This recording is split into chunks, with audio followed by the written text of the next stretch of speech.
Assalamualaikum warahmatullahi wabarakatuh. Apa kabar Anda semuanya? Semoga sehat selalu ya. Alhamdulillah, hari ini kita berjumpa lagi di semester 2 dan kita akan melanjutkan pelajaran Tsaqofah Akidah di kelas 6 hari ini. Tapi sebelum kita lanjutkan pelajaran kita, seperti biasa ya, kita berdoa dulu bersama-sama. Wahid, Isnain, Thalatth. أعوذ بالله من الشيطان الرجيم بسم الله الرحمن الرحيم اللهم انفعنا بما علمتنا وعلمنا ما ينفعنا وزدنا علما نافعا ربي زدنا علما وارزقنا فهما برحمتك يا أرحم الراحمين. قال الله تعالى اليوم أكملت لكم دينكم وأتممت عليكم نعمتي ورضيت لكم الإسلام دينا. Artinya, pada hari ini telah aku sempurnakan untukmu agamamu dan telah aku cukupkan nikmatku untukmu dan telah aku ridhai Islam sebagai agama bagimu. Quran Surat Al-Ma'idah ayat 3. Baik, Alhamdulillah, segala puji bagi Allah. Allahumma shalli wa sallim wa barik ala nabiyina Muhammadin wa ala alihi wa ashabi ajma'in, amma ba'du. Alhamdulillah, bagi yang sudah berdoa, semoga Allah memberikan kemudahan dalam memahami ilmu Allah Subhanahu wa taala. Nah, Tsaqofah Akidah di hari ini kita akan belajar Asmaul Husna lagi, yaitu asma Allah yang berbunyi Al-Ba'its dan Al-Muhsin. Al-Ba'its dan Al-Muhsin. Nah, siapa yang sudah tahu Al-Ba'its dan Al-Muhsin? Nah, kalau belum tahu, simak baik-baik ya. Al-Ba'its, ba, ain, sa, ba'its. Nah, itu adalah salah satu nama Allah yang baik. Nama Allah kan banyak. Allah itu maha segalanya. Salah satunya adalah Allah itu maha membangkitkan, atau Allah itu Al-Ba'its. Al-Ba'its artinya maha membangkitkan.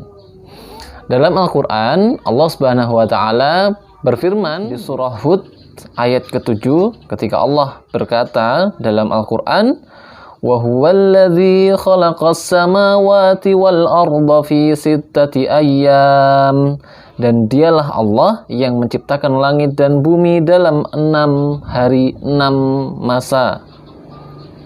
Wa kana 'arshuhu 'alal ma'i liyabluwakum ayyukum, dan dialah yang menguji siapa di antara kamu yang lebih baik amalnya. Ahsanu amala liyabluwakum ayyukum ahsanu amala.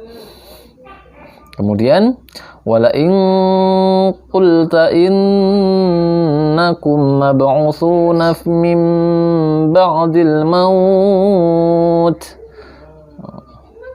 dan jika kamu berkata kepada penduduk Mekah yang waktu itu masih kafir kepada Allah, sesungguhnya kamu akan dibangkitkan sesudah mati. Waliyaqulanna allazina kafaru in haza illa sihrun mubin.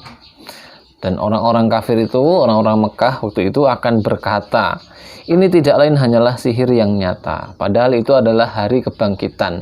Maka dari ayat ini kita belajar bahwasanya kita semua yang mukmin maupun yang kafir akan dibangkitkan oleh Allah Subhanahu wa taala di yaumul ba'ats. Di mana? Di yaumul ba'ats. Apa itu yaumul ba'ats? Hari kebangkitan. Manusia dari Nabi Adam hingga manusia terakhir, nantinya semuanya akan dibangkitkan di sana. Dan di sana ngapain? Di sana semuanya akan mempertanggungjawabkan amalan perbuatannya selama di dunia.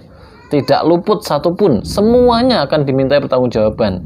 Baik Nabi Adam, baik orang-orang kafir, baik orang mukmin, baik orang kecil, dewasa, maupun laki-laki perempuan, semuanya akan dibangkitkan oleh Allah Subhanahu wa taala. Maka sebagai hamba Allah sudah sepantasnya kita harus mempersiapkan diri kita. Saat nanti dibangkitkan oleh Allah, kita sudah siap.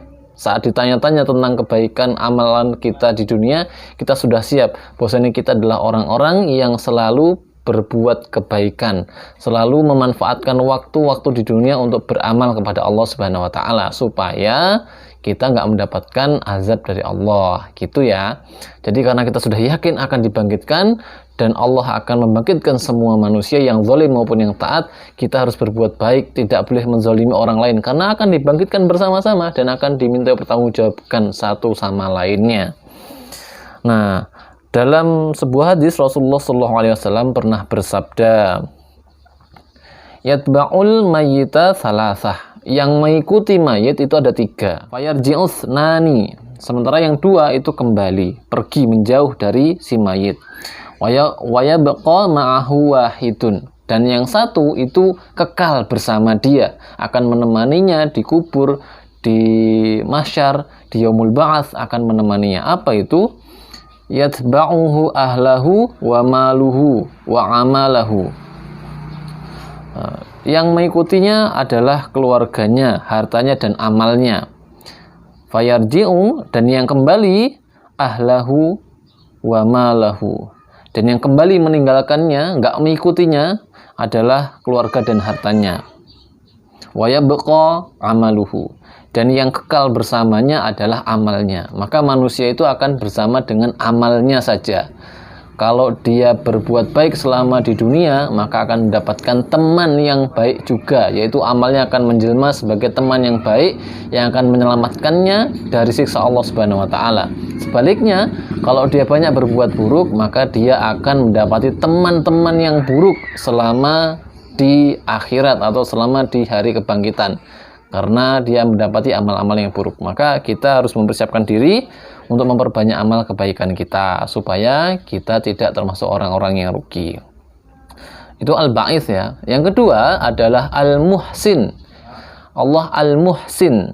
Nah, apa itu al-muhsin? Artinya, Allah al-muhsin artinya adalah Allah yang maha berbuat baik, Allah yang maha baik, Allah yang punya kebaikan tanpa batas. Nggak ada batasnya pokoknya kebaikan Allah itu. Dalam sebuah hadis Rasulullah SAW bersabda, qala Rasulullah SAW, innallaha muhsinun fahsinu fahsinu.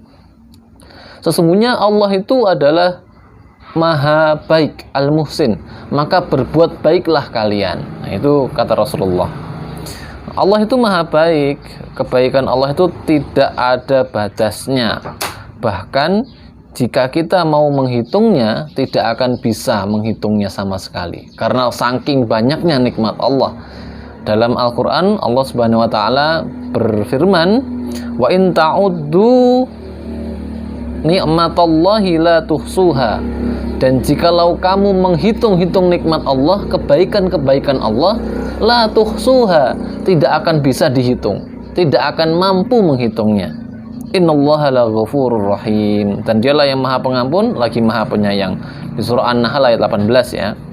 Nikmat yang kita rasakan, kebaikan dari Allah itu, semuanya adalah kebaikan dari Allah. Bisa hidup, bisa melihat, bisa mendengar, bisa berbicara, itu semua nikmat dari Allah. Oksigen yang kita hirup setiap harinya, itu nikmat dari Allah. Coba dihitung berapa nikmatnya. Coba hitung aja yang ada pada diri kita. Hidung yang baik, kulit yang baik, kemudian juga badan yang sehat, itu semua nikmat dari Allah Subhanahu wa Ta'ala yang harus kita syukuri, karena itu kebaikan-kebaikan yang dari Allah Subhanahu wa Ta'ala. Bahkan saking baiknya Allah, Allah itu memberikan kebaikan bukan hanya kepada orang mukmin saja. bagi orang-orang kafir pun juga diberikan kebaikan dari Allah. Allah tetap memberikan mereka kebaikan, Allah tetap memberikan mereka hidup, Allah tetap memberikan mereka badan yang sehat, padahal mereka ingkar sama Allah. Allah tetap menunggu mereka untuk bertobat kepada Allah, padahal Allah itu diingkari oleh mereka. Tapi Allah, karena Allah Maha Baik, Allah memberikan waktu yang terbaik bagi mereka. Ini apalagi orang mukmin kan, wah nikmatnya sangat banyak. Nanti di surga masih ada lagi nikmat yang tak ada batasnya lagi, Masya Allah. Maka sudah sepantasnya bagi kita untuk bersyukur kepada Allah Subhanahu Wa Taala. Karena Allah itu Al-Muhsin, Maha Baik, kita juga harus membalas kebaikan Allah dengan berbuat baik juga kepada manusia dan kepada yang lainnya, termasuk menjalankan perintah-perintah Allah dan menjauhi semua larangannya. Kan durhaka banget tuh kalau kita sudah diberikan nikmat sama Allah, tapi kita malah bermaksiat kepada Allah, malah berbuat buruk kepada Allah. Kan durhaka banget, udah diberikan nikmat yang banyak tapi malah durhaka. Na'udzubillahi min dzalik. Nah, pelajaran hari ini sampai sini ya, anak-anak dan anak yang soleh dan solihah. Semoga bisa difahami, Allah itu punya dua nama yang termasuk dalam Asmaul Husna, yaitu Al-Ba'its dan Al-Muhsin. Al-Ba'its artinya Allah yang Maha membangkitkan, dan Al-Muhsin artinya adalah Allah yang Maha Baik. Barakallahu fikum, semoga bisa difahami ya. Kita tutup sama-sama dengan membaca doa penutup majelis. Alhamdulillahirabbil alamin. Subhanakallahumma wabihamdika asyhadu an la ilaha illa anta astaghfiruka wa atubu ilaik.